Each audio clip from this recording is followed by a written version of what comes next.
Welcome to another episode of Box Out Banter, aka the BOB. I am your host, Jordan Christmas, bringing in this podcast once again because we are tiering the Eastern Conference, and joining me, as we do every week, Chris Okamura. Chris, how are you doing, sir? Pretty good. Happy to talk about this weird Eastern Conference. Yeah, I know. I wouldn't say it was harder to tier this for me personally than the West. I just think the East is more interesting just from the standpoint of there's a lot more teams that I think are closer to each other. Or like and last episode we were talking about There's just such a gap. The Lakers, the gap between the Lakers and everybody else, the rest of the league, quite frankly, I think is a sizable gap. And in the East, I don't think so as much. I think even the top crop of the East, right, is vulnerable. And we saw that in the bubble playoffs last year when, the fourth seed Miami Heat go all the way to the Eastern or the NBA Finals and lose to the Lakers. And so I think this side of the conference, this side of the league, I think this is more interesting. And so we should just start off with that. Tier 1. I have it labeled the vulnerable beast of the East. I have two teams in here.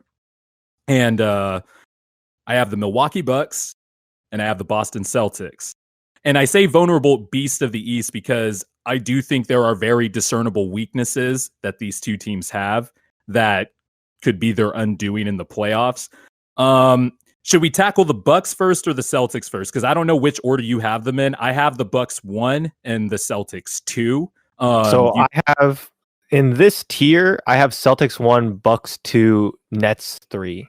Okay, so this is great. We already have a difference in our we already have a discrepancy in our tier list. So so instead of let's talk about the Bucks first, then we'll talk about the Nets before the Celtics. So I know I'm going to get hurt again by the Bucks. I remember when the Bucks first hired Mike Budenholzer. I was really excited for the Bucks because I thought Giannis needed a change in coach, obviously from Jason Kidd, and Bud is more of a modern coach. They brought in more threes.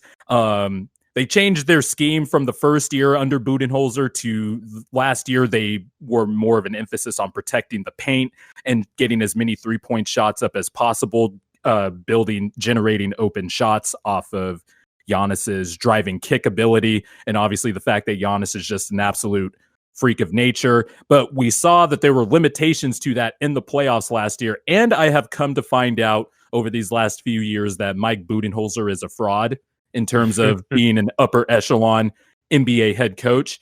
I think he's a solid coach, but the lack of adjustments that to me, he's Doc Rivers.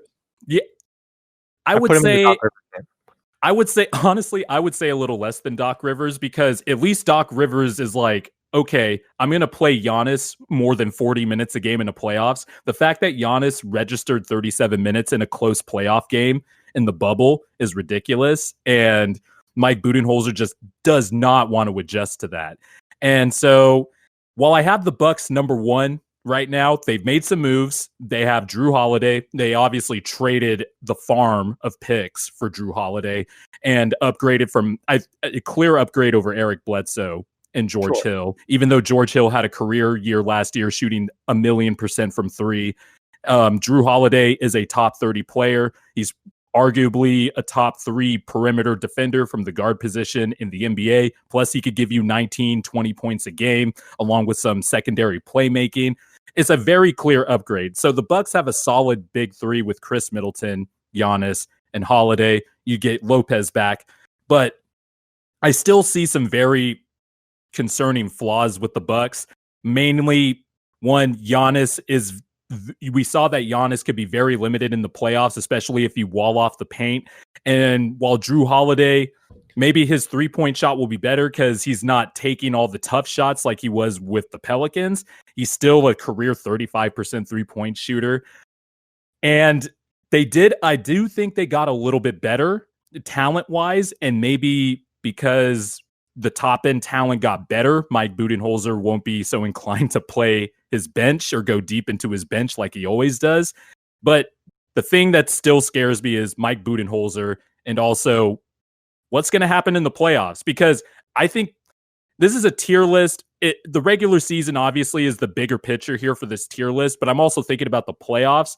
And while I call this the vulnerable beast in the East, I think by the time the playoffs come around, the same problems might crop up for the Bucks unless Giannis drastically adds something to his game, like a more reliable 3-point shot. And he was more willing last year to shoot it, but you still saw that defenses were like, go ahead, go for it, shoot it. So while I have the Bucks number 1, I'm ready to get hurt again. Yeah, so I completely agree with you. And the thing with me with the Bucks is, while Drew Holiday is a clear upgrade over over Eric Bledsoe, I don't like that. To me, wasn't their big issue. Like it solves and it upgrades something that I didn't think was a problem, and all of their holes, like you're saying, are still there.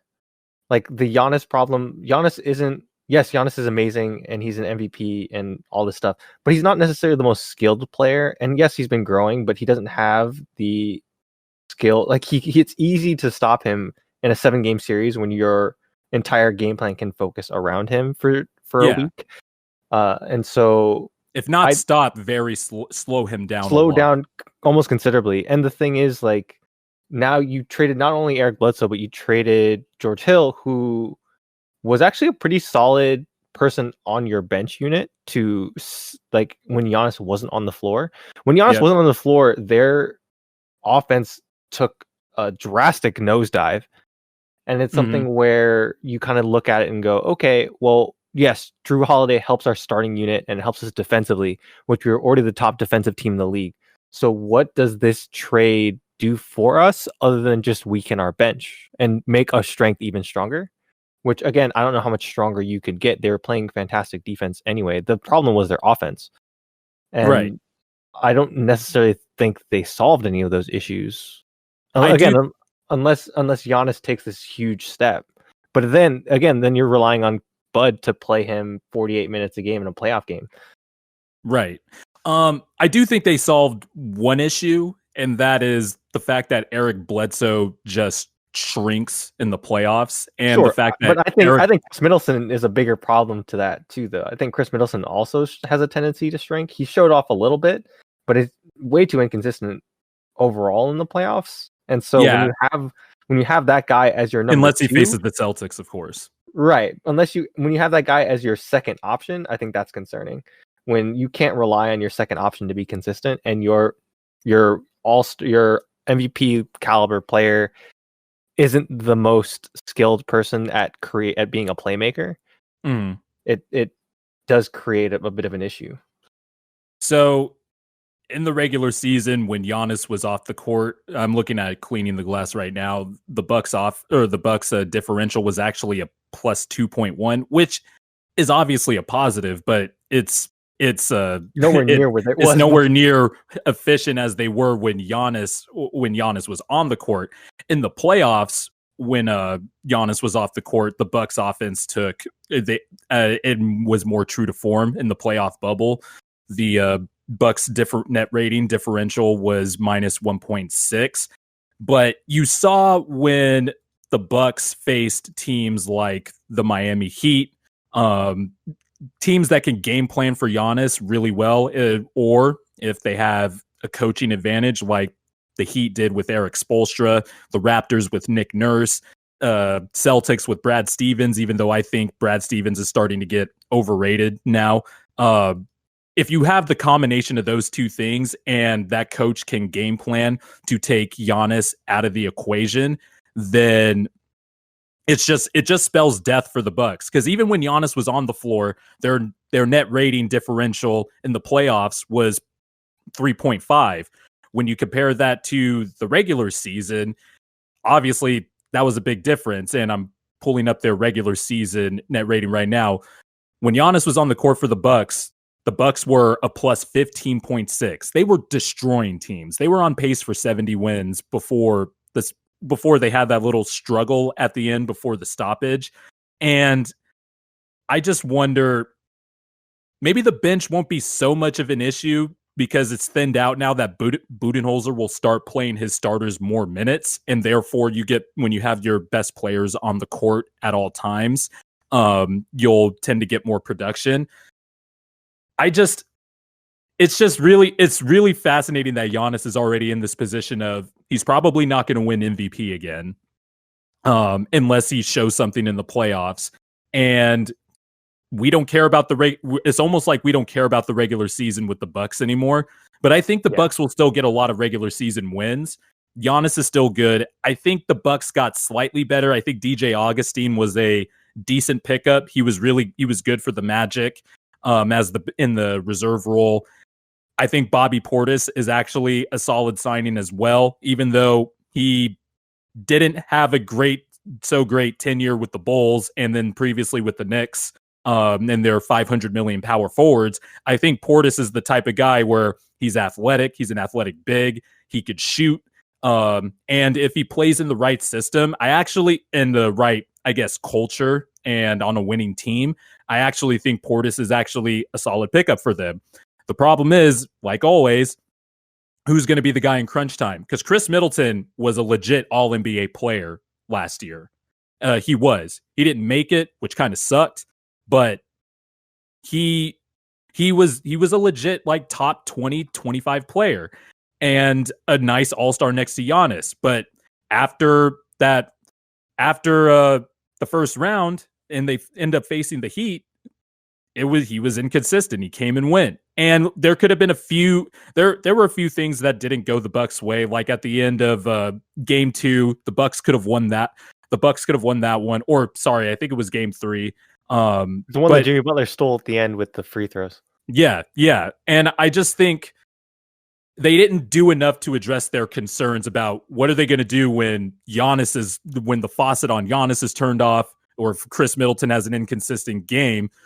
Are they going to turn to Drew Holiday? And I love Drew Holiday. I don't know if he's that type of crunch time scorer where you just give the ball to. And that's why I think the Bogdanovich trade or failed trade, that hurt them. Because if Bogdanovich was on the Bucks, I would put them in the same category as the Lakers, quite frankly.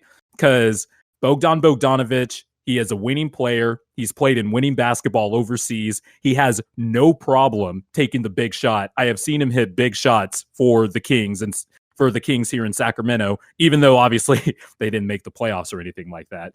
But Bogdan had no problem taking crunch time shots. He's a playmaker. He can score off the dribble. That would have been a nice pickup for the Bucks. But it's just, I still have a lot of reservations about the Bucks. I'll have to decide who I think will come out of the East, but right now I have them number 1.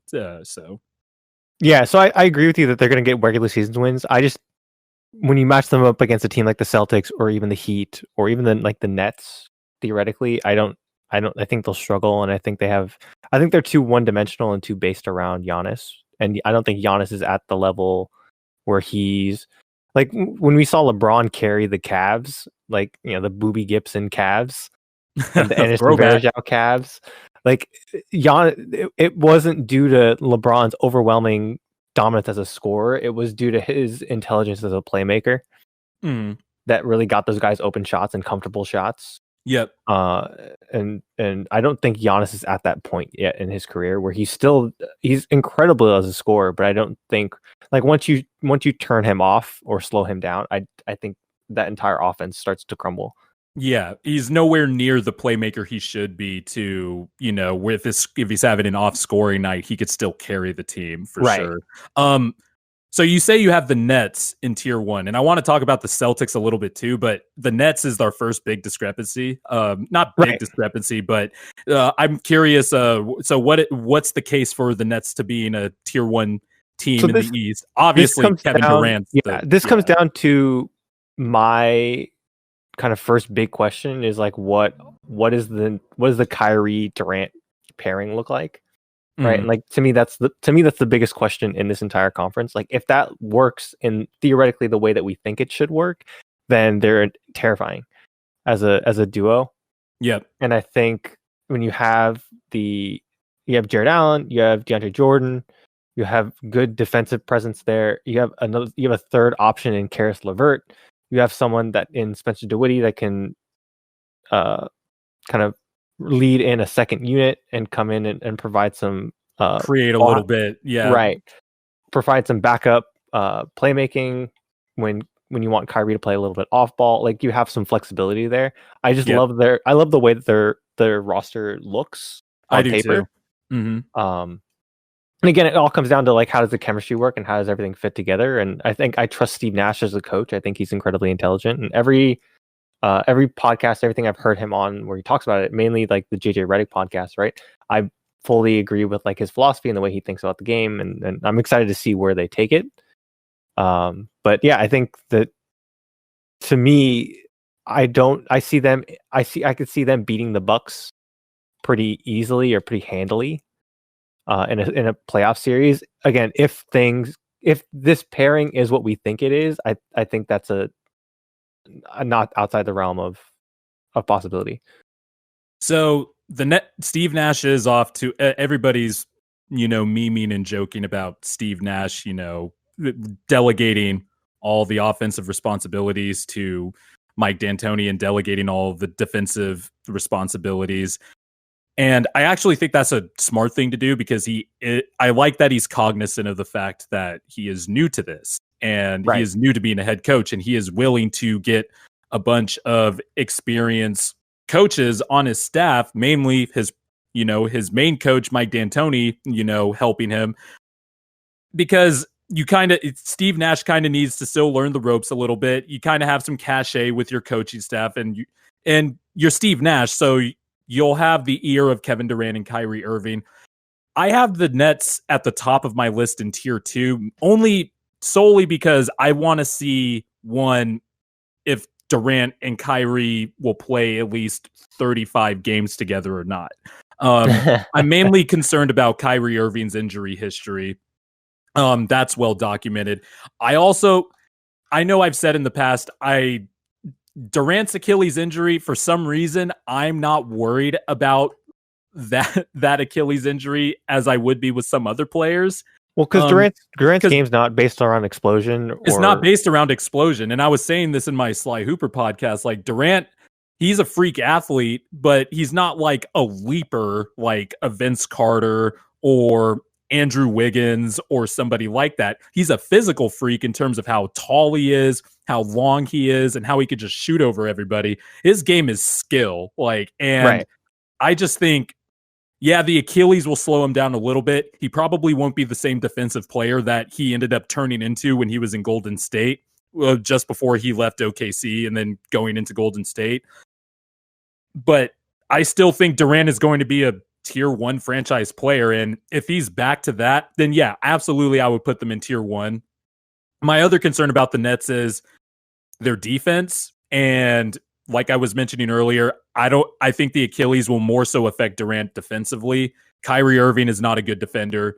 DeAndre Jordan, ever since he left, I always thought he was overrated with the Clippers, even though Doc Rivers turned him into a good defensive player. I always thought he was overrated in that department. And he's older, and he's not the defensive player he used to be. Jared Allen is still learning, and he's still, trying to put on more muscle and be a better rim protector. There's just a lot of question marks I have about the Nets in terms of being if they could be like a top 12 defense and their offense is like top 5, I won't be worried about it. But again, the offense ties back to Kyrie and Durant, who are the two question marks in terms of health. Like, Kyrie Irving hasn't played more than 65 games, or hasn't played more than 70 games since the 2016-2017 season. So Last year, he only played 20. I do have a sneaky suspicion that a lot of the stuff that happened last year was because there was no Durant, and because he was just like, I'm not going to play. Yeah, but you also just don't get shoulder surgery just for the hell of it, Sure, or not the hell of it, but like just because Durant's not playing. So no, but I think it's a thing of like, I could play through this, but like, I'm not going to. Right. And so those are my main but at the end of the day, I still have them at the top of my tier 2 list, just because we have them relatively close. We have them relatively close because I just think I think Kevin Durant will be fine offensively. I think he's going to be the same. And I keep hearing NBA players tweeting or whatever, they're people who play in pickup games with Durant over the summer. They're just like, oh shit, like he's back. And so that kind of puts me at ease a little bit. And also, talk about injury concerns, Karis LeVert as well. And I love Karis LeVert. I loved him in his days at Michigan. Made a video about him. We've talked about Karis LeVert. We've talked about Karis LeVert quite a bit on this podcast already in these 5 episodes we've done so far. But he also has injury concerns. And I also wonder, it's not so much can Kyrie, Durant, and LeVert, can they play together? It's just one of those, none of them are really a spectacular playmaker, and Durant can play in any role he wants to. Right. But it's more so Kyrie and LeVert that I'm worried about a little bit too. But they're all smart players. I think they'll be fine. But it's just mainly for me the health, and then can they be a good defensive team? And that remains to be seen. I think to me I totally agree with you with the playmaking thing, but to me, it comes down to all 3 of them are fantastic off ball as well. And so it's so they all have the ability to play off ball. When you have guys that can cut like that with the spacing and shooting ability that they have, the spacing on the floor for them to make cuts and for them to create plays on their own without the ball are going to be easy. Mm-hmm. So it doesn't concern me as much. And again, you have Spencer Dinwiddie there, who I think is a not top he's a really good playmaker, he's a really good guard off the bench, especially for off the bench. That's a luxury to have. Because he theoretically would be your 6th man, and like to me, that's ideal. Like you're great. You're in a great spot if he's your 6th man. Right. And, there's obviously still the big Harden question looming around. Harden didn't show up for his individual workout last night. Yeah, he did. He showed up to a strip club in Vegas and was also partying for Lil Baby's birthday. By the way, Lil Baby's album was fire this year. But there's a big Harden question out there. And Steven Silas also said that the head coach of the Rockets said today that they don't know when he's going to come back. There's no timetable, so it's kind of been changing throughout the day. But the Nets also have some good tertiary pieces too. Taurean Prince, they brought back Joe Harris. There's definitely going to be a lot of shooting on the court. Landry Shamet, remember they got in that 3-team deal. So it looks like obviously the Nets are trying to build a roster around LeVert, Kyrie, and Durant, which you obviously should, but they're also keeping one eye open. They're keeping one eye open out there in the East. But the other beast of the East that's vulnerable to me, I want to talk about, are the Boston Celtics. I think they are the second best team in the East right now, as it stands going into the season, obviously in my, made up power rankings or whatever. But the Celtics, they let Gordon Hayward walk. They bring in Tristan Thompson, which I actually think is a really damn good signing. And I would have preferred Tristan Thompson over Miles Turner, who has a bloated contract and I think is kind of overrated. But also a cheaper option. The Celtics needed somebody like Tristan Thompson who can defend in space, who can rim protect at times. He's not a shot blocker, but he is a deterrent at the rim. Opponents do shoot less when Tristan Thompson was on good teams. Opponents did shoot less at the rim when Thompson was on the court. And also, unlike, in the playoffs with the Celtics last year, if there was a mismatch, if there was a switch and like, say, Daniel Tice or Robert Williams was on a smaller player, they couldn't really take advantage of the mismatch. So sometimes they'd have to play Cantor, but then Cantor will just get roasted on defense. If you remember a few years ago when Cantor was on the Thunder, the camera showed head coach Billy Donovan saying can't play Cantor after Cantor got roasted on a defensive possession. But now Tristan Thompson kind of plugs up all the holes the Celtics have kind of had at center. They have somebody who doesn't need the ball in his hands, but can also punish a mismatch, as we saw repeatedly in the playoffs when LeBron was with the Cavs. And the Gordon Hayward thing, that's a loss. I'm not trying to minimize it, because we were saying that Gordon Hayward is kind of the glue that brings them all together because he's the best playmaker on the team. he's like the fourth wing that they need, where they make their lineup, that makes their lineup really versatile. But I think that could be offset with the leap of Jason Tatum. But we'll talk about Tatum in a bit. But what is your temperature right now on the Celtics? How do you feel about them? So I had them coming out of the bubble. Like, I thought it was going to be Lakers Celtics final.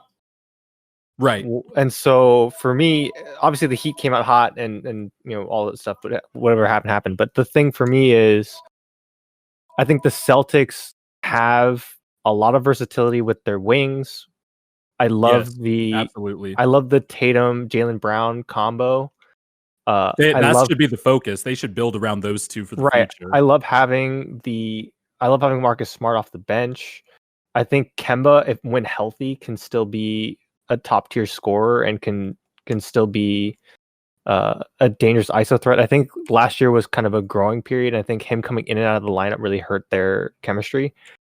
That knee is starting to be concerning, though. Yeah, and also I know Daniel Tice's defensive numbers are favorable, and I know that he is, in terms of analytics and metrics wise, he is a top tier interior defender. But I think there is a lot to be said for as great a defensive coach as Brad Stevens is. And I think a lot of where that plus comes from is schematic from Brad Stevens. Agreed. And I think that Tristan Thompson is a clear upgrade and is going to see the same sort of defensive impact, given Brad Stevens' coaching. And I just think, like you said, I do think it's more the scheme. I will say I do think Brad Stevens is slightly overrated, especially after, I mean, he's definitely a top tier coach, right? But I just think you kind of saw like there was lack of adjustments, especially against the Heat. Especially against the Heat, and just he ends up playing guys like Grant Williams and rookies like Grant Williams. He's having to rely on Robert Williams, and through no fault of his own, but there's just something when they reach the conference finals, Brad Stevens just can't adjust or get over the hump. I think he can, and I think with a star like Jason Tatum, and as much as it kills me to say it as a Sixer fan, especially given I'm a Laker fan. Tatum was drafted. It's hard to talk about the Celtics like this. Yeah, and for me, especially given how the Celtics drafted Jason Tatum with the whole Markelle Fultz trade and everything, Jason Tatum is a tier 1.5 franchise player right now. There was that 2-month stretch in the season where everybody was saying he was playing like a top 10 player, top 15 player. Jason Tatum is going to be a superstar. He's already a good defender. He's already a top flight scorer. He improved his off the dribble shooting from three, especially became a 40% 3-point shooter this year. And if he keeps going on that trajectory, he's going to be an MVP candidate, because in the playoffs, he started to improve as a playmaker also, which I think if he continues on that, I think it will offset the Hayward signing a little bit. The thing that I'm concerned about is Kemba Walker, and he's already had this knee problem. He's having this knee problem going into the season. They say he won't be back until at least mid-January. And it just makes me wonder how they're going to, one, incorporate him. And two, there's been rumors already in the offseason that he's already been floated around in trade rumors, which is insane. And it kind of goes back to a Bill Simmons podcast I was listening to where they were talking about the Danny Ainge thing, right? The Danny Ainge thing, where it's like, okay, yes, Danny Ainge is a smart GM and he makes cold and calculating moves, but players catch wind of that. How is Kemba Walker already in trade rumors when you signed him last summer, etc.? And I just wonder if this knee thing continues to bother Kemba throughout a few more years, or just a few more, like for this season and a few months into next season, what's going to happen there? I just think that injury really concerns me, because Kemba is a great scorer. And I think he, at times when he draws a lot of attention, he could be a really solid playmaker, but that obviously hurts them. Also, we were talking about it a little bit earlier in a few earlier episodes, but the Celtics draft picks over the years, some of them haven't panned out as much as you'd hope. guys given the war chest that we've been hearing Danny Ainge has for the past decade, it seems it hasn't amounted to much. Yeah, I mean, at the end of the day, they did get a tier 1 franchise player in Jason Tatum, or a guy who has a potential to be a tier 1 franchise player in Jason Tatum, and that is kind of what matters, right? But you still got to fill out the rest of the roster. Jaylen Brown obviously was a really good draft pick when everybody was killing that pick. They were like, Jaylen Brown at number 3, like the guy with tiny hands, can't really create or shoot, and then he ends up doing all of those things, right?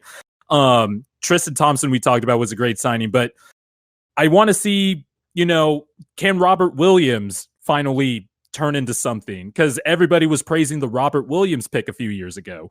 Semi Ojeleye, Carson Edwards, Grant Williams was getting time in the playoffs. I actually really do like Carson Edwards.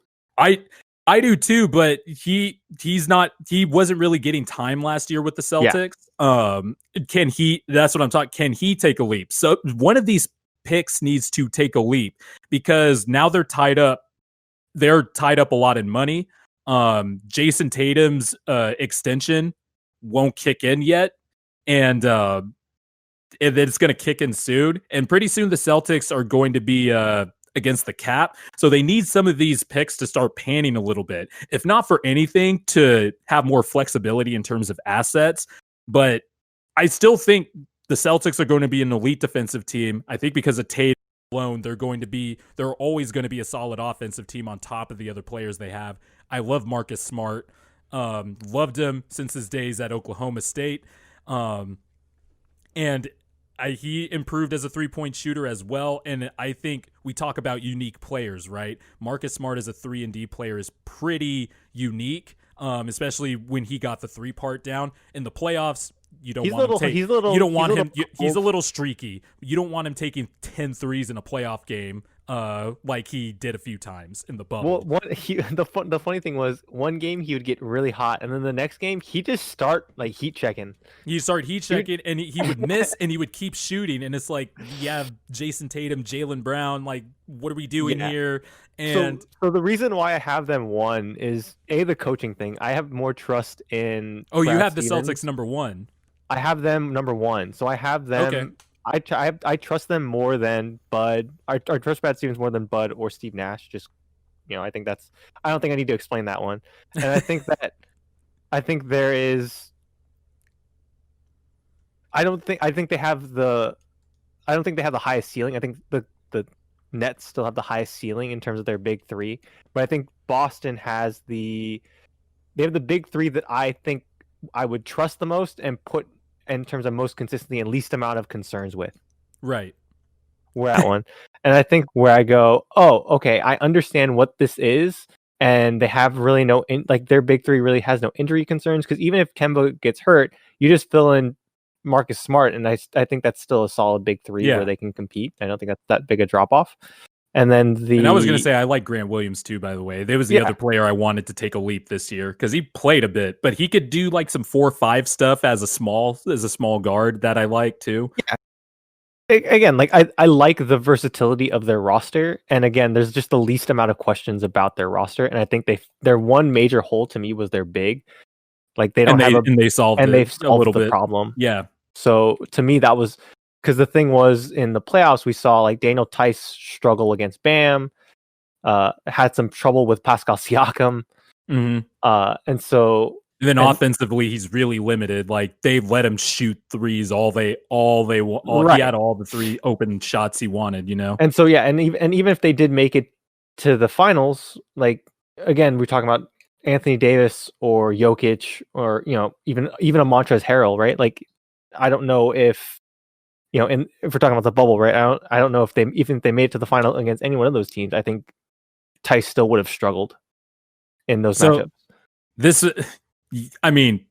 You absolutely have a case for the Celtics being number 1. Last year, they were 4th in offensive rating and 4th in defensive rating. That is a formula you want if you're a team looking to win the championship.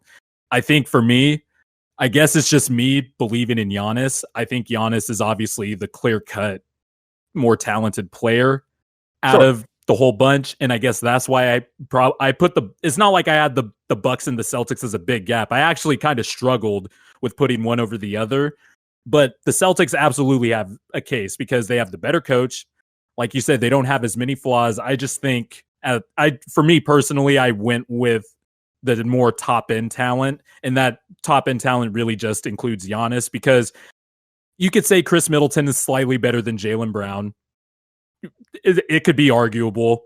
Sure. Drew Holiday is obviously, that would be the next best player on that list. But at the end of the day, I wouldn't be surprised if the Celtics were in the finals. I thought they were going to be in the finals in the bubble, like you were saying earlier. So we talked about the Nets already, and I already said I have them tier 2 at the top of my list in tier 2, which is titled On the Doorstep, which means I say on the doorstep because I think any of these teams, except for maybe one team at the end that we'll talk about, I have them moved down. I only have 2 teams in this section here. Right. So the next team I have, when I say on the doorstep, is teams that you could see them come out of the East and you wouldn't be surprised, or you might be surprised a little bit and you look back and you go, that makes sense. Like with the Heat this past playoffs. So my next on the list, I have the Nets 1, and the number 2, my Philadelphia 76ers. And concerns about half-court offense in the playoffs, valid. Concerns about Ben Simmons in the half-court in the playoffs, valid. Will Joel Embiid be in shape going into the season? Valid. Although all reports are indicating that it looks good. I think people are really underestimating this team because, understandably so, the stink of last season and the stink of that filthy Frankenstein roster is branded into people's brains. And I think that is causing people, to underrate this team a little bit, given the fact, I could tell you from experience, watching this team and watching the evolution of this team and the players they have put around their 2 best players, I think people are sleeping on this team. There is a large sample size of when you put shooting around Ben Simmons and Joel Embiid. Preferably, I'd like shooting and ball handling. But when you put shooting around Ben Simmons and Joel Embiid, they decimate teams. They absolutely decimate teams. And the fact that Daryl Morey came in, traded away Al Horford, brought in Seth Curry, traded away Josh Richardson, brought in Danny Green, although that trade won't be official until tomorrow, bringing in more wings and more shooters to fit around their 2 best players. I think this team is going to be, and I had to recalibrate it because it's a 72-game season, they're going to be a 47-49 win team, which amounts to a 55-57 win team in an 82-game regular season. Because, one, I still think Joel Embiid has the potential to be the best player in the league for one season, where he can win MVP and Defensive Player of the Year. He had a terrible year last year. Some of it was his fault, loafing around, out of shape.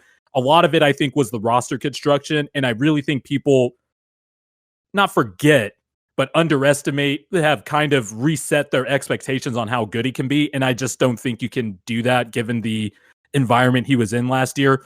Ben Simmons as well took a leap as a defender. Still a great playmaker. Got to the free throw line more last year. There was a stretch in January to February that he was a really good scorer and got to the line a lot. I just think the improvements of this roster, one, moves Tobias Harris more to his natural position, and with Doc Rivers coming in and simplifying the offense, running more pick and roll, more 2-man game with Simmons and Embiid because they're spacing around. I really do think people are sleeping on this team. As long as Ben Simmons and Joel Embiid play to their top level with this level of shooting around them, and I actually think there might be some underrated, there might be a little bit of shot creation in there that was better than the Redick, Covington, Saric lineup in 2017-18. This team's going to win a lot of games, and because of the talent they have with their 2 best players, I think they could scare some of the top flight teams in the East, the Bucks, Celtics, and the Nets if they reach their potential. Yeah, I totally agree with you. I think I almost put them in tier 1. Did you? I almost put them in tier 1. Yeah, to me, it just came down to I had a lot of teams in tier. I didn't want to put 4 teams in tier 1, and I was like, okay, there has to be some kind of distinction here of difference, and I think that there is. I think that I just tried. It came down to the other teams had big three players, where I don't necessarily see the big three in Philadelphia, Right. and I don't know. There's just a lot of new pieces, and yes, like I completely agree with you with everything that you said, and I think I'm higher on Embiid than most people are. I think we've gone over this. I like big men, and I like the idea of I like low post centers. Mm-hmm. Oh, yeah. Dude, you're talking to somebody Uh, who played as a 6-foot center in high school. A 6-foot yeah, center, so imagine that. I are you PJ Tucker? So then we, I just like I think that the game still is viable from inside out. And so yeah, I think that the Ben Simmons Joel Embiid pick and roll with shooters is incredibly dangerous, and I think is Because, yeah, you can go under on a Ben Simmons screen, but he has enough athleticism to beat you to the spot anyway, right? And he is obviously an adept playmaker to find shooters. And the problem is there wasn't shooting last year, and people operated in the same spots of the floor as their two best players. To me, and the only pair that is a more dangerous pick and roll is Anthony Davis, LeBron James. But that's not the really thing is they got to run it, right? The thing is, they got to run the pick and roll because the Sixers Right. really didn't do it that much. And I think Brett Brown the previous coach had concerns about running a Simmons and Embiid pick and roll, which is understandable because of Simmons' lack of scoring off the dribble. And Embiid hasn't really shown the best effort in the last few years as a roll man. I imagine this year, he talked about how him missing the All NBA team pissed him off. And I like that. Like it seems like came into camp in shape. He's been working on his game every day. So has Ben Simmons. I just think, I hope they keep this together for at least more than a season because they really haven't had continuity in their roster. It's always been changing. They've been trying to make win now moves around their best players. And I just think now that they have more fitting players, while not necessarily as talented, Tobias Harris can get his shots from different spots on the court. I think Doc Rivers also talked about, look, Tobias Harris, I thought he dribbled too much last year, which was absolutely a fact. Like, it was infuriating watching him dribble 5 times and then chuck up a mid-range jumper contested. I just think the coaching staff knows what to do with these two and how they can best be utilized in a half court situation. Now the playoffs is a concern. I still have concerns about the half court offense. They still don't have a guard who can create off the dribble. I think they are kind of banking on Tyrese Maxey, following the mold of Tyler Hero or Devin Booker or guards of Kentucky yesteryear, where the team itself is holding back the player, but then when they get to the NBA, they actually are a lot better than we think. And so I Maxey, they're banking on maybe a surprise Maxey season. Lucky things have to break right for the Sixers, I think, to be a tier 1 team. But I think their ceiling is unbelievably high because I just think Joel Embiid can be the best player in the NBA. I've thought that for a long time. I've loved him since Kansas. I've always thought he had potential to be a top 5 or a tier 1 franchise player. And I think this year we're going to see it. Yeah, I agree 100%. I'm very high on the Sixers. Yeah, I am too, surprisingly. But the next team on my list is the Miami Heat, your Eastern Conference champions. We saw them last in the NBA Finals, losing to the Lakers. And, they are obviously the moves they made this year. They're obviously saving cap space in 2021. Now, whether it's Giannis, because it looks like all indications are Giannis is going to sign the max extension. From what everybody has been saying, that he's going to sign the max extension before the December 21st deadline. But they are still keeping their options open. They brought back Myers Leonard. They replaced Jay Crowder and brought in Avery Bradley. They brought back Goran Dragic on a 1-year deal. They drafted a Precious Achiuwa, who is basically, it's like a mold. It's like how Bam Adebayo is like Miami Heat culture incarnate. They see Precious Achiuwa as that. I still kind of think their run was as high as I was on the Heat before the season, because a lot of people weren't. I thought they would be a really good playoff team.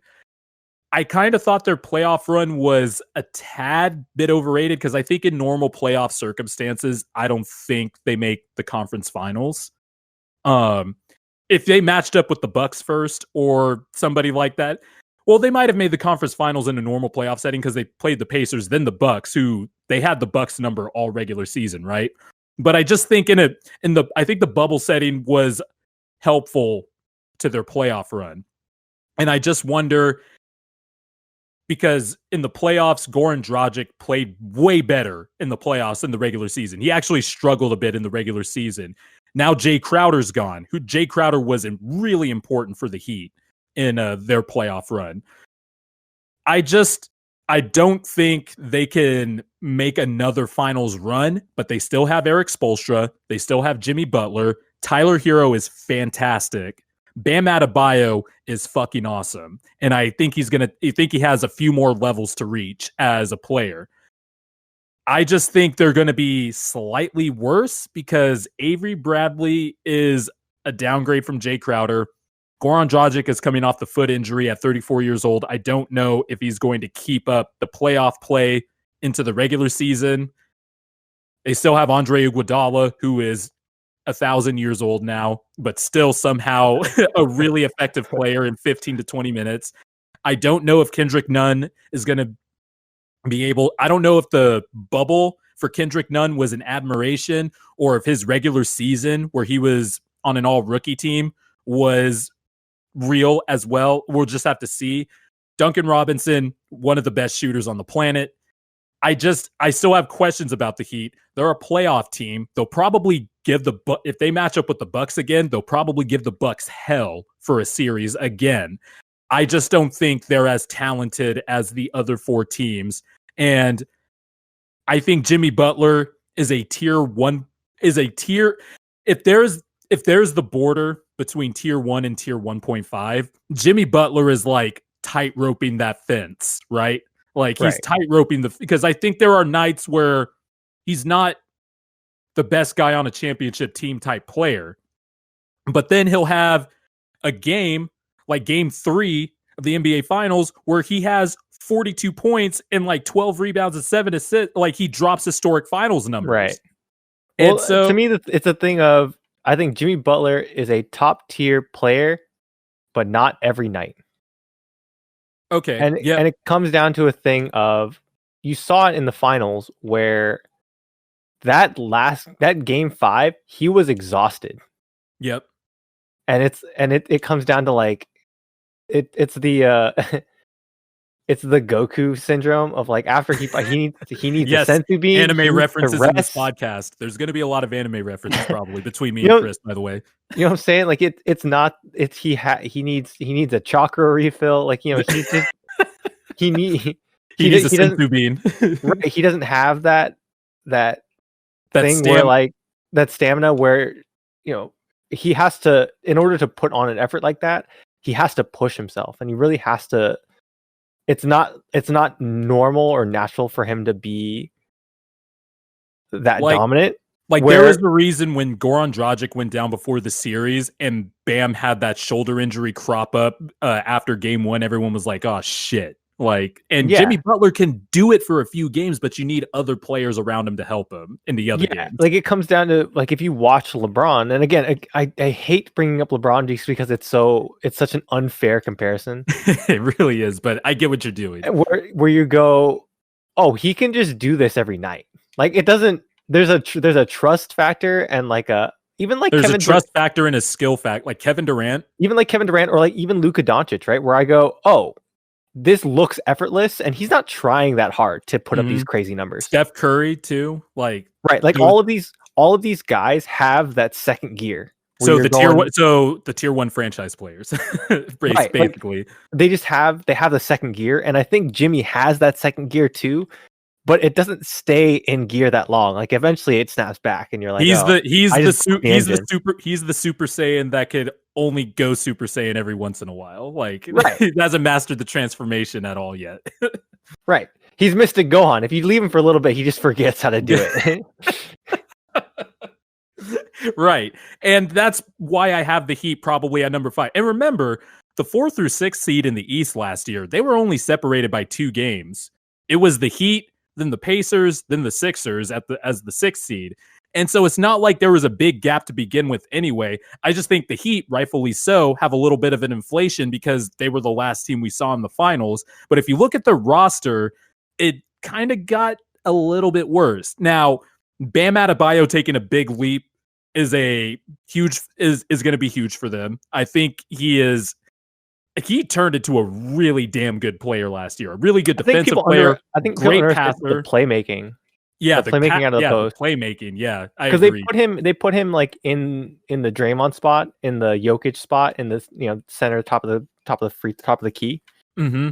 And then you have Hero and Duncan Robinson scaring the shit out of everybody off the ball, getting dribble handoffs from Bam, and Bam just screens into them, and it's an open 3. Right, and then they play 2-man game with him and Goran, which works really well. And by the way, to put more respect on Jimmy Butler's game 3, it was 40 points, 13 assists, and 11 rebounds. I had to make sure to get the stat line right because it was a historic performance. And he also looked at LeBron and said, "You're in trouble." After LeBron said it to him earlier in the game. I understand the competitive nature of things, but like, don't shit talk LeBron. Like, it's really just a bad idea. I don't understand. Do it at your own peril, I guess. I like shit talking, but so do I. But I think to me, it's a thing of like choose your battles, man. Or Michael Jordan, for example. Choose your battles. Yeah, but you know how Jimmy is. I mean, the dude charges $20 for coffee out of his room in the bubble, so he's kind of wired differently. The next team on my tier list, and this is another discrepancy we have. I have the Toronto Raptors here. Now, let me just say, I'm not going to try to predict what you're going to say here because I want you to, speak for yourself. But you probably have some concerns that I think is completely understandable. I think the Raptors losing Serge Ibaka and Marc Gasol were huge, even though Marc Gasol was long in the tooth. I understand that. Still a great defensive player for that team. Serge Ibaka had a career year, really. Like, if you look at his stat line this year and compare it to some of the numbers that he had when he was at his peak in OKC, it's very comparable. I think for me with the Raptors is I just believe one in their organization top down, from Masai Ujiri all the way down to Nick Nurse, who I think is arguably, if it's not him, it's Eric Spoelstra, or it's got to be it's him or Spoelstra, I think, are the 2 best coaches in the NBA right now. You could probably throw in a few others I'm forgetting off the top of my head, but Nick Nurse is one of the most creative head coaches I've seen. And I think last year kind of cemented his own status as a coach, because you could look at the year before and be like, okay, they had Kawhi, they had Danny Green, Kyle Lowry, blah, blah, blah, blah, blah. Okay, fine, whatever. I still think Nick Nurse was a good coach, was a great coach for them. Last year, he really proved himself. And they still have Kyle Lowry, who never ages. They brought back Fred VanVleet. I think OG Anunoby, after having a really just up and down second year with injuries and family tragedy, I think last year he bounced back and is a really great defender. And I really hope he keeps his 3-point shooting up. And Pascal Siakam's the big question for me, because everybody was loving Pascal Siakam in the 2018-19 season, rightfully so. And he had a furious start to the season, just a fast and furious start to the season, tailed off. And then in the playoffs, once teams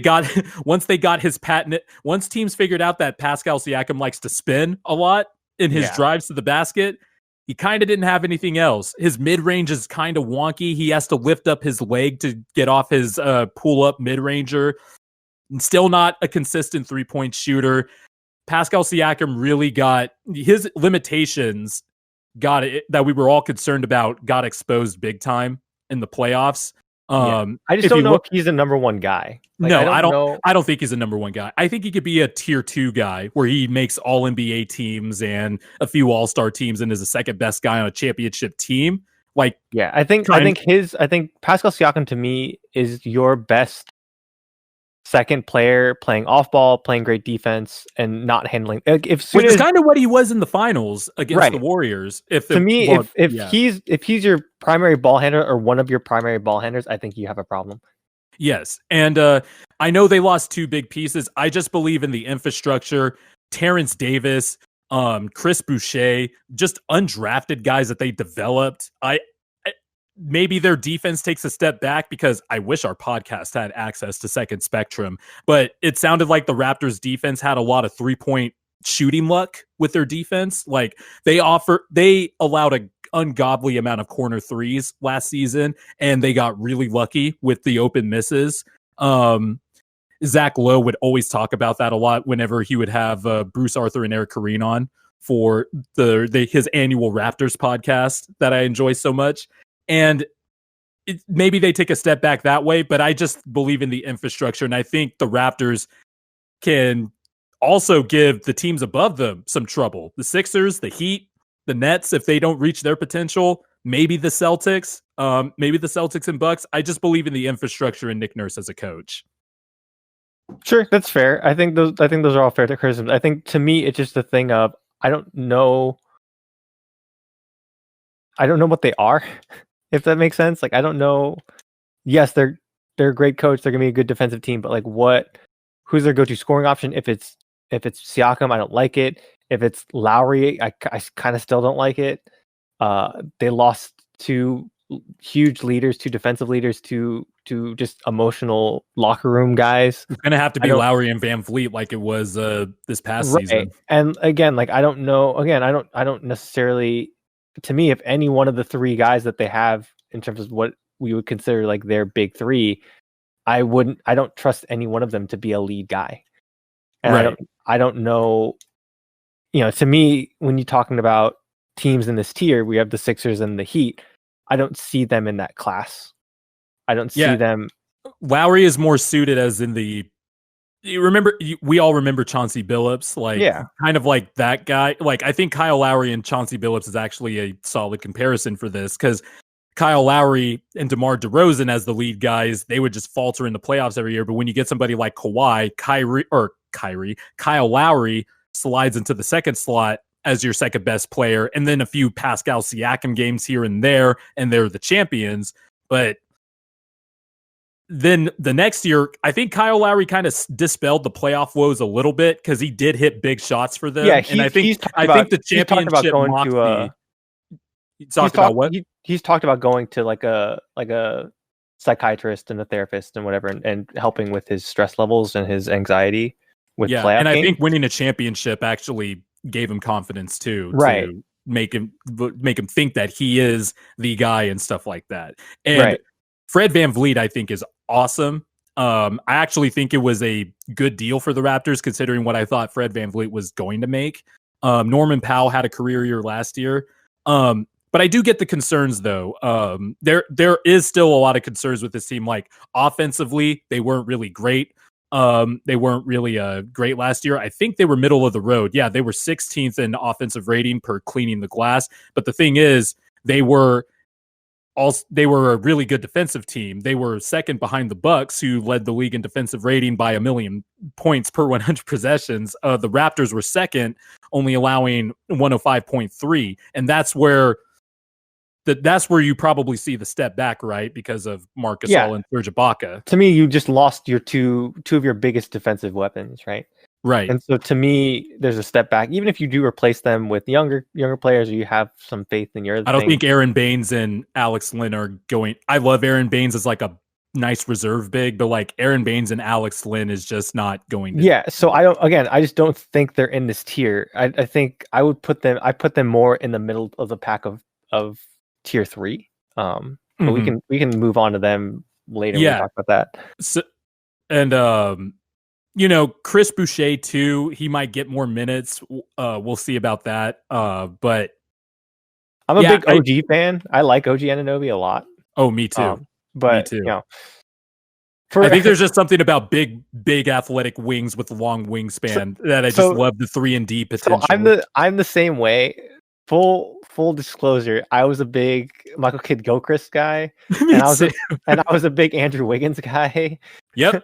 So like if you're athletic and you show good effort in college and you play good defense, I'm in. And you have a long I'm a wingspan guy. If you have a long ass wingspan, I'm in. Yeah, like the Trevor Ariza kind of player, like I'm in. Like that's why I loved Robert Covington so much when he became a good defender. I was like, oh my God, we have a long armed spider that can defend and get a bunch of deflections and steal. I think it's a thing I was looking at with the Lakers, because the Lakers tried to find that guy for a long time.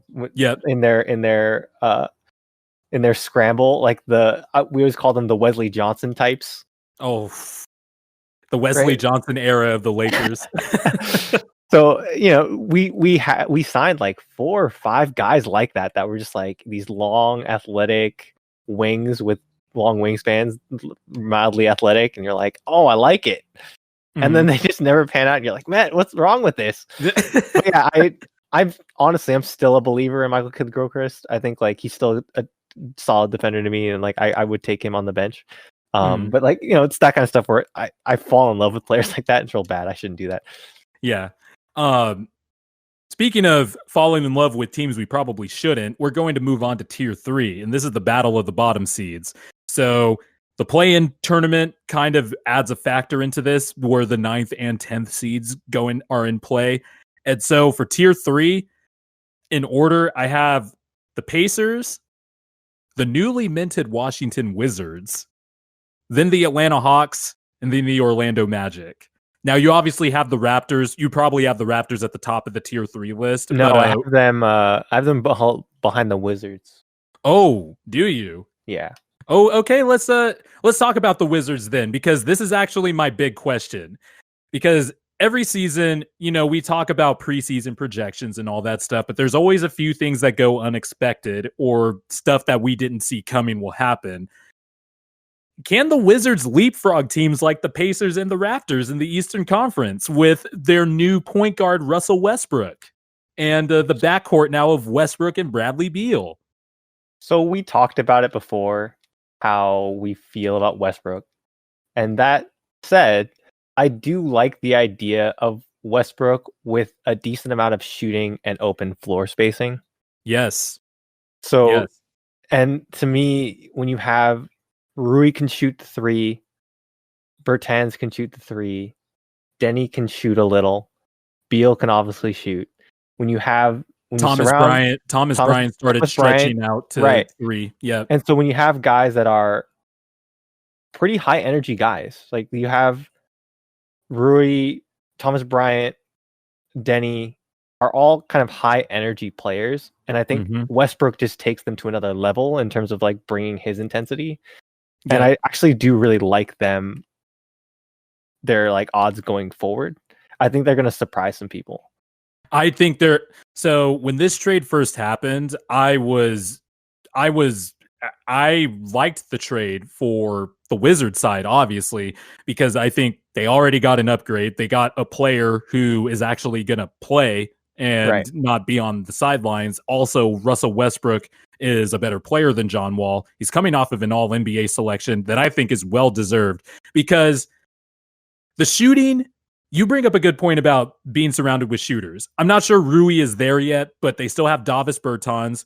Denny Avdia has potential to be a good shooter. Young guys like, Rui, Troy Brown, Avdia, those guys, they have a good chance now to sink or swim. Troy Brown was improved really a lot last year. Rui has the potential to be a really good defensive player. Avdia seems to be the most NBA ready player out of everybody in the draft.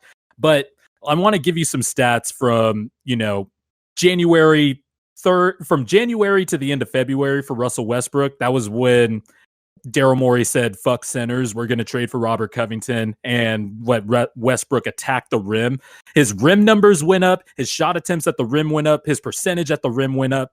And he averaged 33 points. He shot 53% from the field.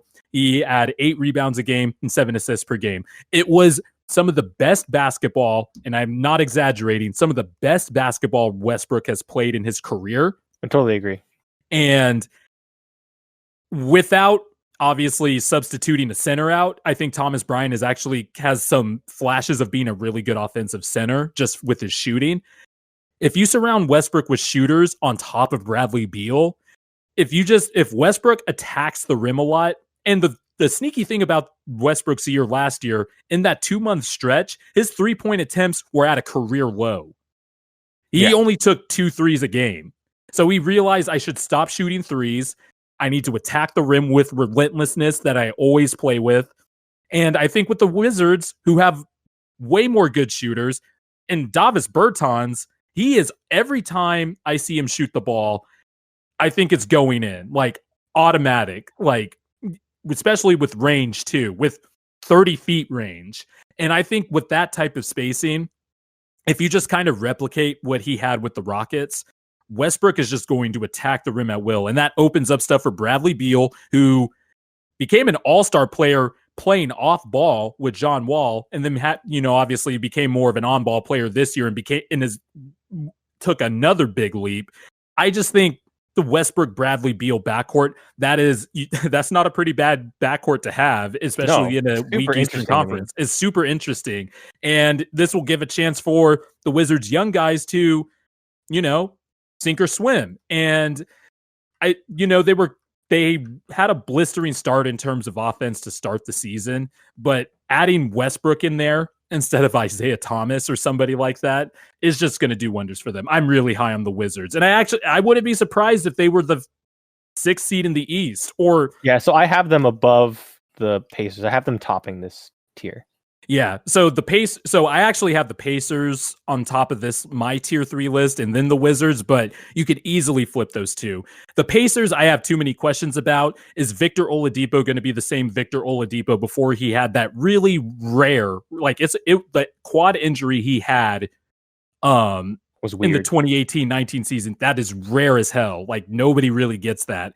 And he kind of looked rusty to come back, and that was expected. But now there's this stuff about he wants to play for another team. He's going up to Knicks players of all teams after the game and saying, "Can I come play with you?" Reportedly. I don't know what, I guess New York is the bottom line answer here for why players still want to play for the Knicks, but whatever. I really think at some point they have to do something about the Domantas Sabonis and Miles Turner front court. Right. I think Domantas Sabonis is a way better player than Turner. I think Turner's slightly overrated. I think they need to trade him at some point. But the thing is, they're stuck with contracts. There's just a lot of question marks I have about the Pacers. But if this new coach is somewhat of the same vein as Nate McMillan in terms of getting them to play hard, play good defense, then they're still a playoff team to me, because they're bringing back a lot of the same players they had. I just don't know if Victor Oladipo is going to be the same Victor Oladipo. I don't know if the trade rumors and Victor wanting out is going to affect this team. I just don't like this team as much as I did last year or the year before that. Yeah, I'm 100% with you. I think I like the talent on this team. I just don't like the fit. Yeah, I think some of the fits are awkward. Yeah, and they still have Malcolm Brogdon and TJ Warren. I have a sneaky suspicion they're going to be a seller team at the trade deadline if things don't go their way, because they have some pretty nice contracts like TJ Warren and Jeremy Lamb, etc. But my next team after the Wizards, I have the Atlanta Hawks. And what is your temperature on the Hawks? Because we talked about them a little bit. We talked about this. You talked about this a couple weeks ago. I really like what they did. I like the idea of putting Rondo next to Trae Young. I think whether you start him or you have him as a backup, I think having that veteran presence around a young point guard like that is great. And I think that having Trae play off ball and saving his energy a little bit is going to be really good for their offensive flexibility. Mm-hmm. I think I love the idea of filling up the floor with shooters and just letting Trae cook. Filling them up with shooters, and not only shooters but defenders as well. Right. And good defenders, like not just kind of one-dimensional defenders. Chris Dunn is a monster defensively. I love Chris Dunn, even though he can't shoot probably outside of 15 feet consistently, but I love Chris Dunn. And say what you want about Cam Reddish, but it seems like he could be a good defender too. Right. He showed flashes of that. I'm pretty high on Cam Reddish. I think we've talked about this too. Mm-hmm. I still think he has some value.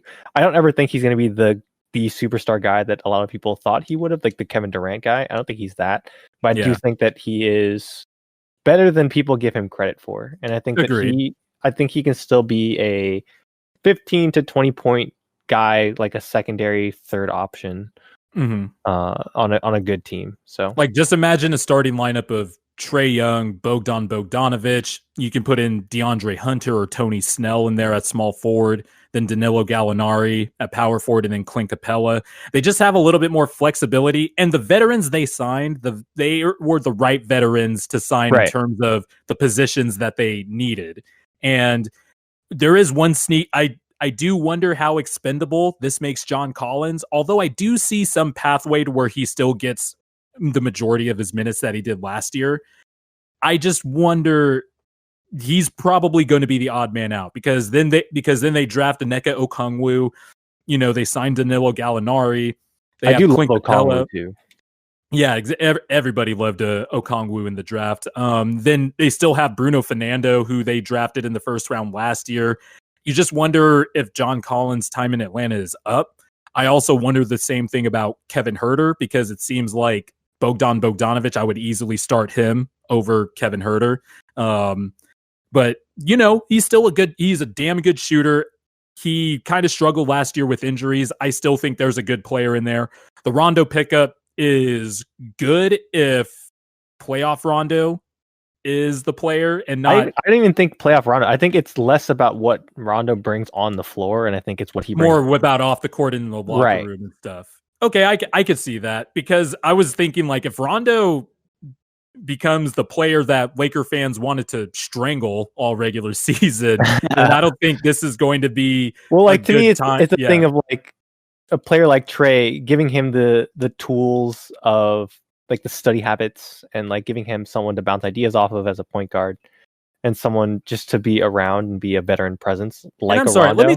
Can I say something about Trae Young real quick? Sure. So let's just get this out of the way first. The Hawks lost the trade, the Luka Doncic trade. 100%. They 100% lost the trade.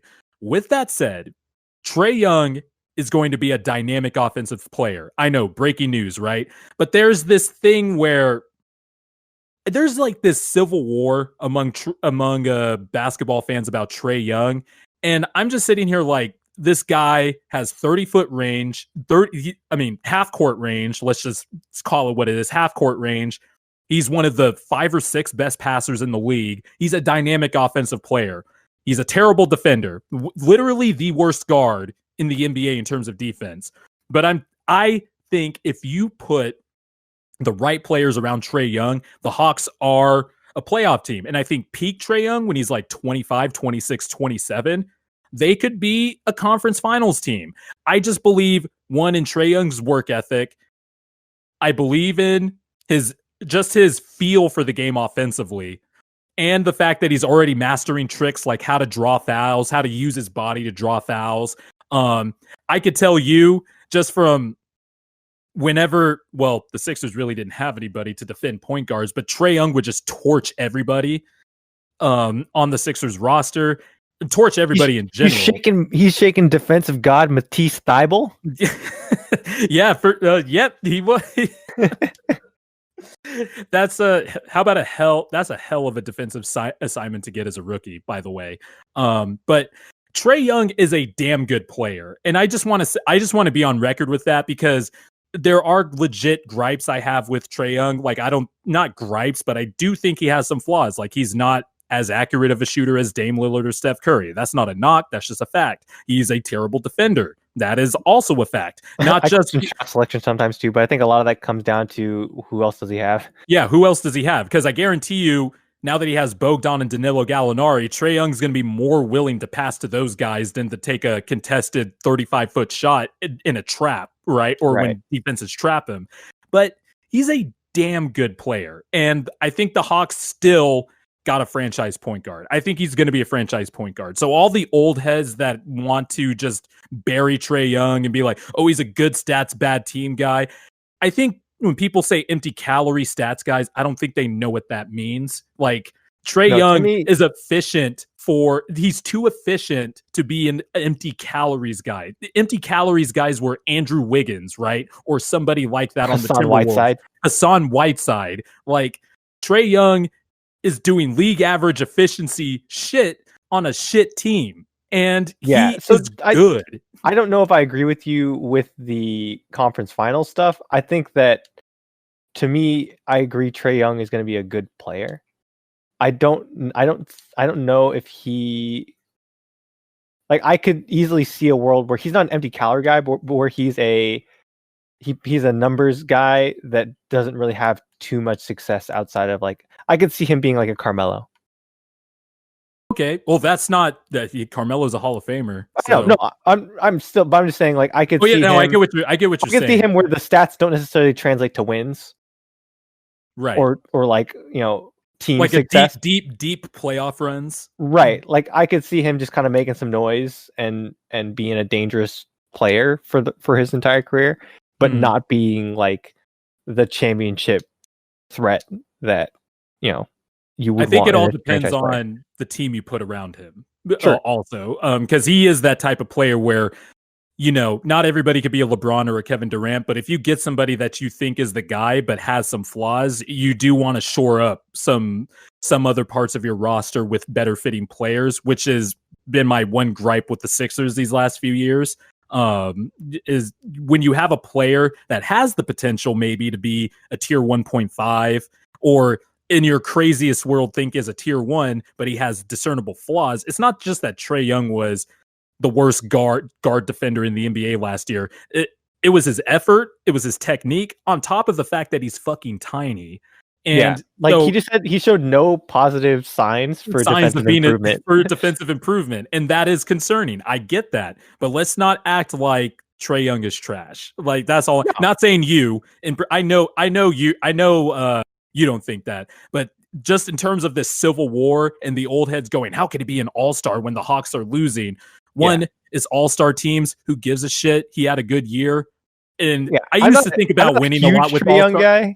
I'm not a huge Trae Young guy. Like, I wasn't either at first. I thought he was going to be at max like a really good offensive player off the bench, but I've already been proven wrong. So I'm still rooting for the kid, Like, I still think that at the end of the day, Luke is going to lap him around the field. But again, that's not a fair comparison. But I think that it comes down to, I don't know if what he does translates to wins on its own, like we keep talking about. Like, it depends on the team he puts around him, and I don't know if I trust Hawks ownership to be able to do that. that too, and who knows if. I think the jury's still out on Lloyd Pierce, but he's with these moves. I think him and Travis Slink, the GM, are definitely on the clock. Starting this. I mean, it's obviously like, hey, we have this young superstar on a rookie deal. Let's strike while the iron's hot here. Yeah, and so the next team I have is kind of inverse of the Hawks. They're shitty offensively, but they are really good defensively. The Orlando Magic. I think they're going to be a play-in team, honestly. I'm not high on the Magic at all. We've kind of seen what they've looked like the last few years.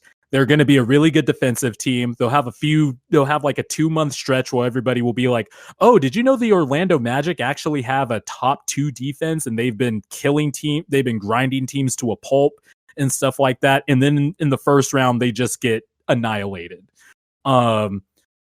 Jonathan Isaac is hurt again, and I love Jonathan Isaac, tall guy, wingspan, athletic, defensive potential.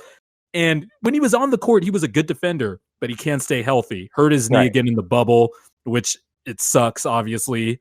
Another knee injury. And then they just have they still have Aaron Gordon, who we're waiting for him to take that leap. There is this. We're still waiting for Aaron Gordon to take this leap that we've been waiting for him to take. Nikola Vucevic, Nikola Vucevic is still their best player. Markelle Fultz might be out because they drafted Cole Anthony, your guy Cole Anthony now. and he might be looking like he could be the starting point guard of the future soon, especially because my Markel Fultz Island is sinking in the ocean, and I think I'm about to abandon soon. Oh no. Still want to root for the kid, but Cole Anthony being drafted, it doesn't really look too good for Markel. What's your temperature on the Magic? I'm just higher on them. I'm higher than them on them than you are. I like their pieces. I like Jonathan Isaac. Like you said, he can't stay healthy. I've always been a Vucevic guy. I wanted him to be a Laker so bad. That would have been a nice, yeah. I think Aaron Gordon is an interesting thing because Aaron Gordon, I think, is a talented player. I just never seen him do anything. Like Aaron Gordon to me is like not quite an empty calorie guy, but it's in the vein of like, okay, he has these stats and these numbers and he puts up these highlights, but like, what does he do? And people are waiting for him to like take that Draymond role or something where he's like a small ball five. You know, I feel like everyone's been waiting for him to take that like for years, that next step for like 5 years now. And I'm like, okay, I don't know if it's that. I do like Cole Anthony a lot. Like we've talked about a ton. I feel like we've talked about it almost every podcast we've done. Where I don't know if he's ready to be the lead guard. I love him in an offense where he's coming off the bench and just being Lou Williams, like give him the ball and let him go. Mm-hmm. I think he's perfect for that kind of a role at this point in his where he's at skill wise. I don't know if he can be someone that leads an offense. And I think he's a little too ball dominant to be in an offense where he has guys like Aaron Gordon and Vucevic that want to play a little bit slower. I think him and Aaron Gordon on the fast break can be really fun to watch. But for sure. Terrence Ross and Evan Fournier flanking also, like stuff like that. Like there's definitely some interesting parts on the Magic, which is why I have him as a play-in team. But some of their young guys, like I'm looking for Mo Bamba to finally do something this year and not be hurt and not be raw as hell as a player this year. To me, I think I'm putting him in the Hasheem Thabeet camp already. I think we know. I might be.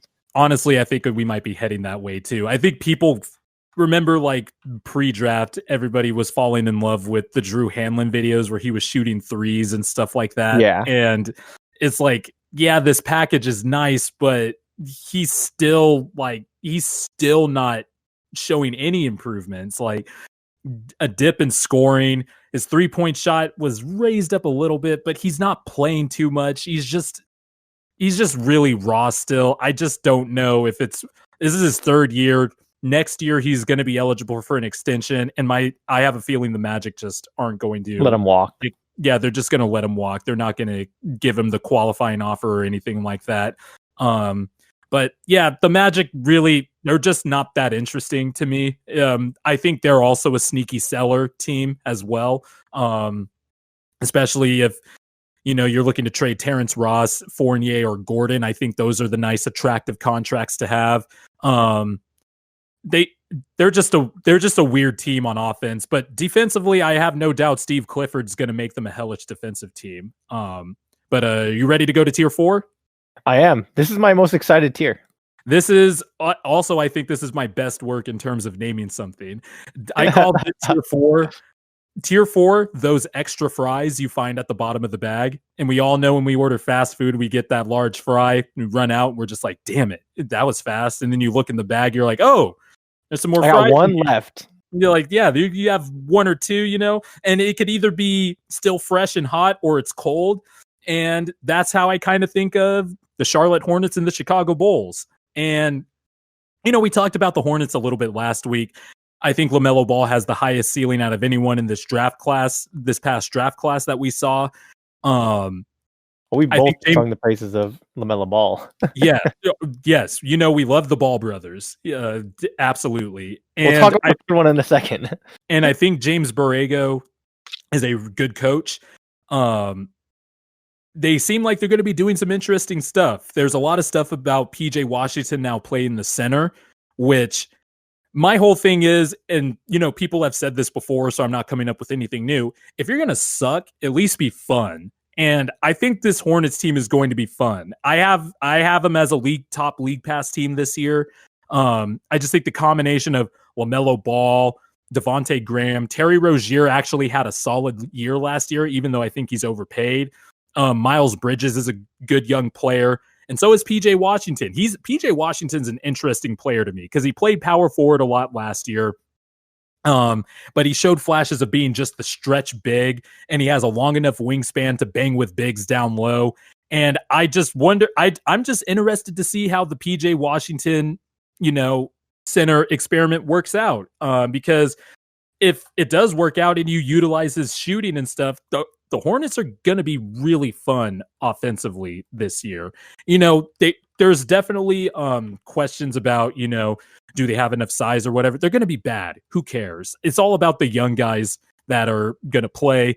You shouldn't really be caring too much about should Cody Zeller and Bismack Biyombo start because they're true centers. It doesn't matter. I would do what James Borrego is doing and just get weird and freaky with it.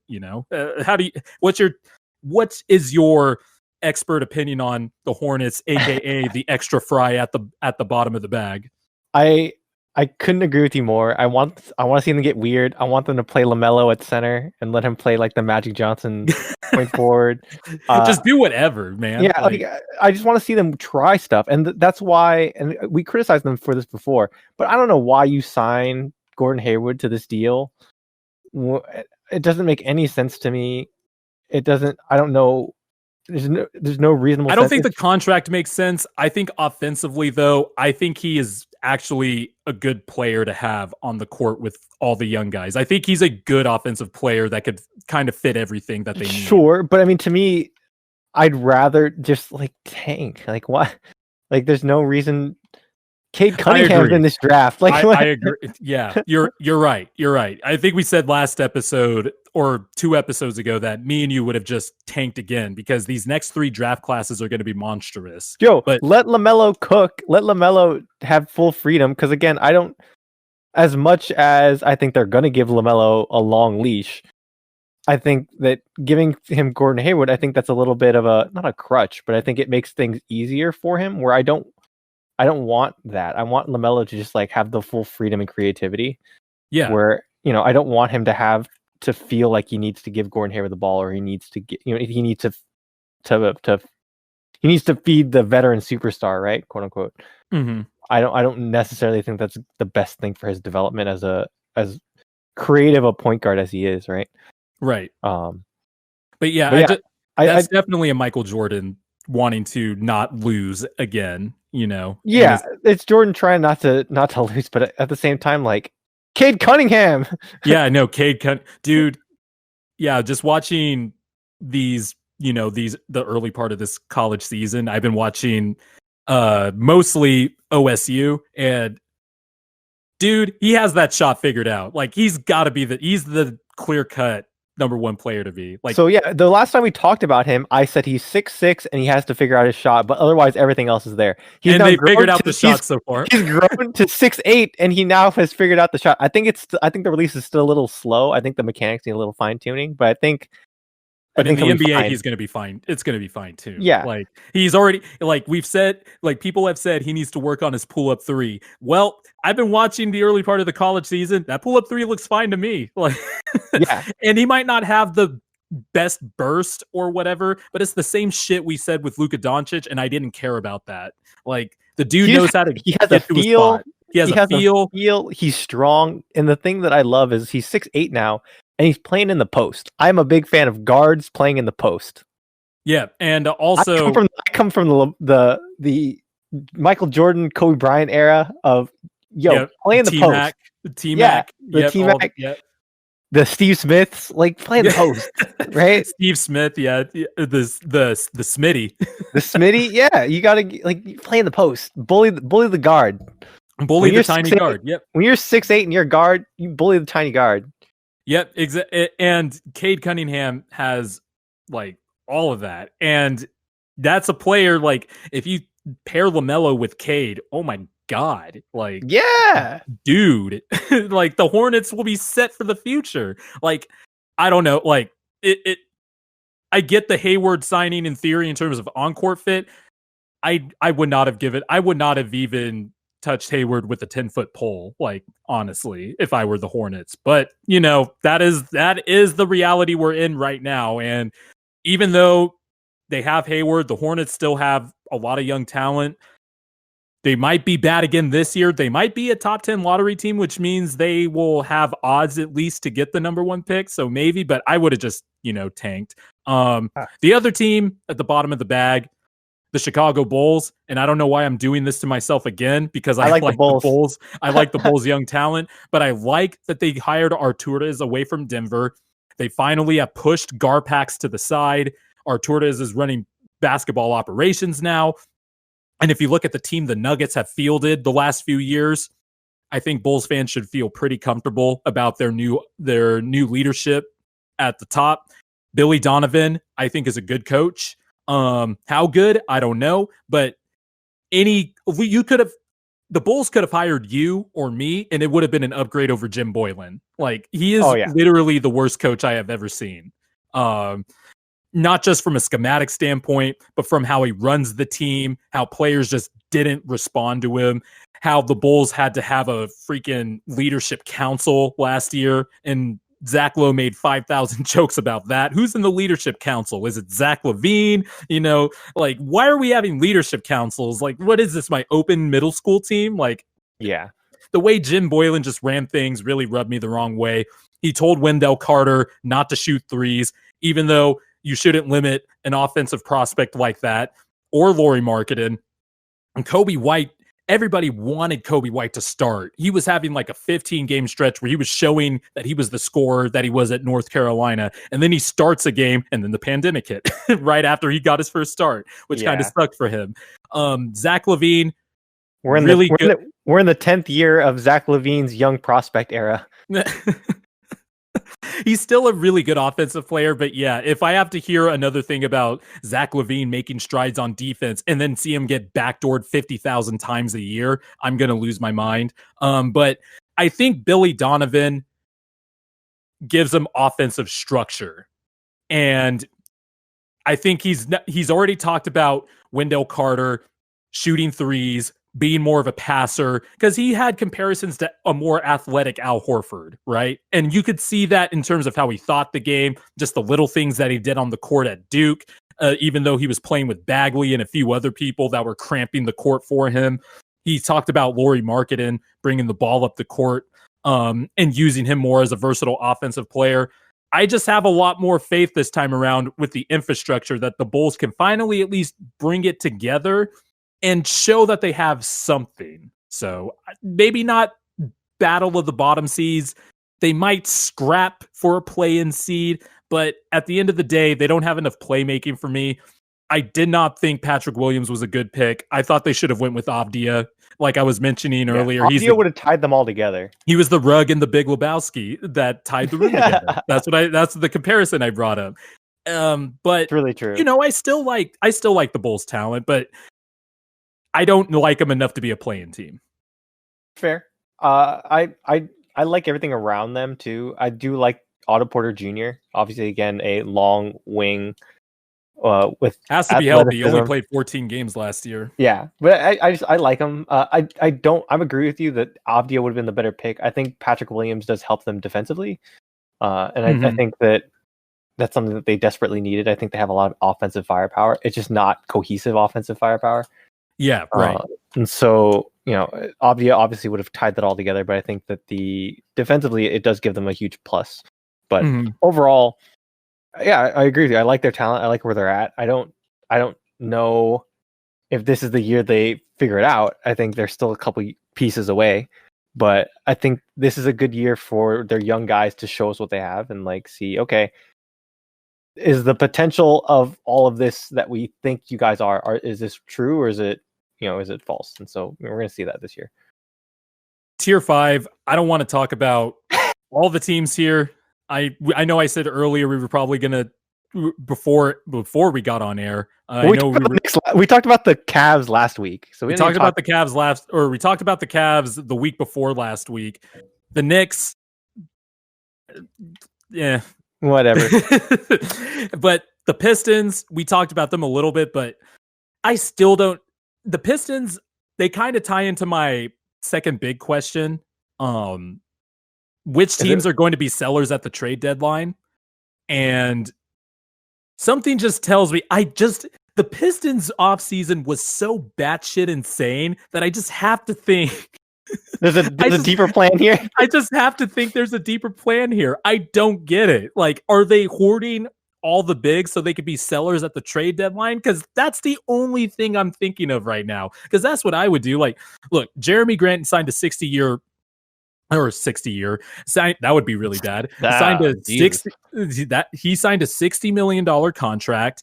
They signed Mason Plumlee. They signed Jahlil Okafor. They signed all these bigs, drafted Saddiq Bey and Isaiah Stewart. They still have Blake Griffin under contract. I just have to think that there is a bigger, deeper plan here. Like the plan is, hear me out. Their plan is give LiAngelo Ball the ball, let him jack up threes, and then just grab rebounds and putbacks. That's it. They signed LiAngelo Ball to a 10-day contract. Congrats to him, by the way, and shout out LeVar Ball. It's a year contract. It's a guaranteed year contract, not 10. Is it a guaranteed? I don't know if it's guaranteed, but it is an NBA contract. It is not a two-way contract. It is a full. Oh NBA yeah, you're right. Contract. It is a 1-year contract. You're right. Yeah. You're right about that. So I think it's non-guaranteed. It's non-guaranteed. Right. Yeah. But I mean, they're not going to cut him. What are they going to cut him for? I just don't know what the Pistons are doing, dude. Like Mason Plumlee, I keep thinking of Mom. I want a LaMelo Ball.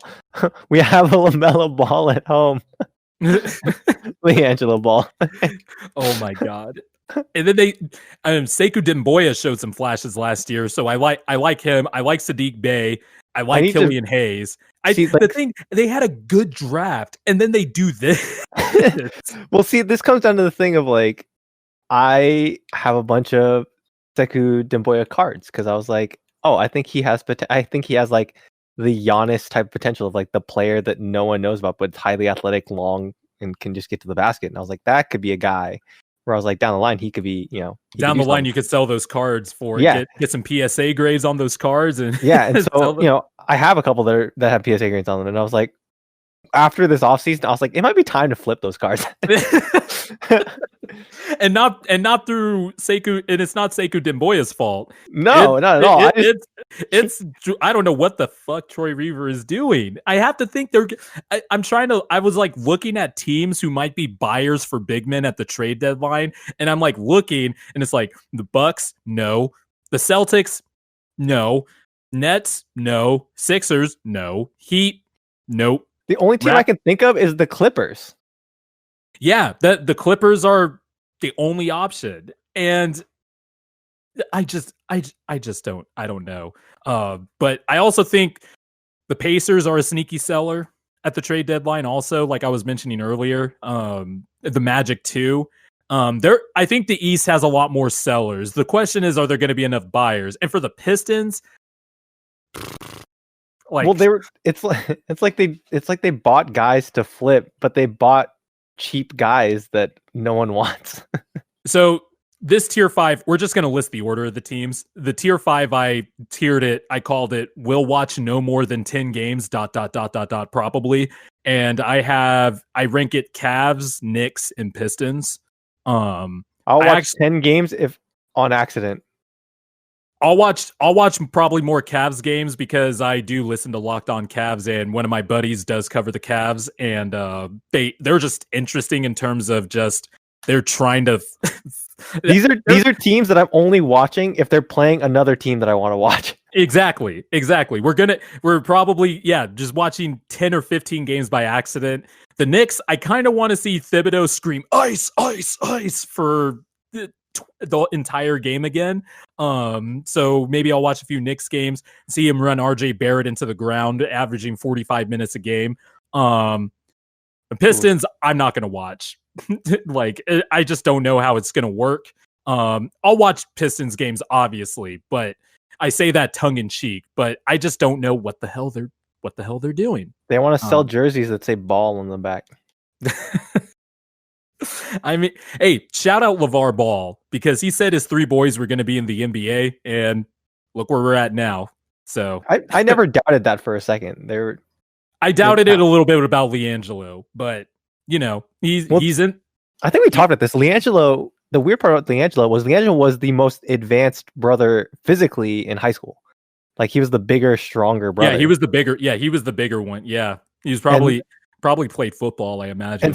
And so when you look at them in high school, when LeVar started talking, you're like, man, LiAngelo might be the best ball brother. Like if he physically continues to grow like this, and then he just stopped growing.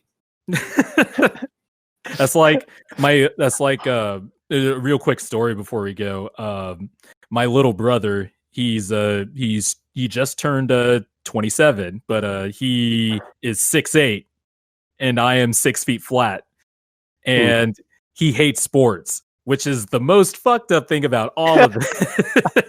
Because I stopped playing basketball right before my junior year of high school because, one, how many 6 feet centers do you see? And two, I didn't get tired of it, but I just didn't want to play for that particular high school. Sure. But I also knew that I knew I wasn't gonna go anywhere. But if I was 6'8", I'm not saying I would have made it to the NBA, but I definitely would have played college. I don't know if it's ride the bench in Division 1 or I come off the bench in Division 2, but I would have been playing at some college. But it's just funny how it's a cruel twist of fate where the big brother is the short one and my brother who hates sports is the 6'8" giant behemoth. Yeah, but that's enough about my old playing days of yesteryear. That's all the tiers we have. Do you have anything else to add? Any tertiary thoughts about the East before we sign off here? No, I think it's pretty straightforward. I think the thing is that there's such a huge gap between the top teams and the bottom teams. Like tier 1, 2, the gap between tiers 1 and 2 and then tier 3 is huge. Yeah, it really is. And I'm glad that there wasn't like a clear tier in the East like there was with the West. Because it just made for more. I just think some of the Bucks and the Celtics at least are very vulnerable. So that was kind of good for, the content and stuff like that. But that's it for today's episode. I think next week's episode, granted, Chris is able to recover in time from his wisdom teeth being pulled out. We'll see. We'll see. But next week should be fun. We're probably going to come up with some hot takes that will break the internet. Not really, but hopefully. Yeah, this was fun. I can't wait for the season to start, man. This is going to be we're so close. Yeah, we are very close. Preseason's next week. Everybody's getting training camp in right now. But that's it for today's podcast. Tune in next Tuesday, and until then, we'll see you then. The B.O.B.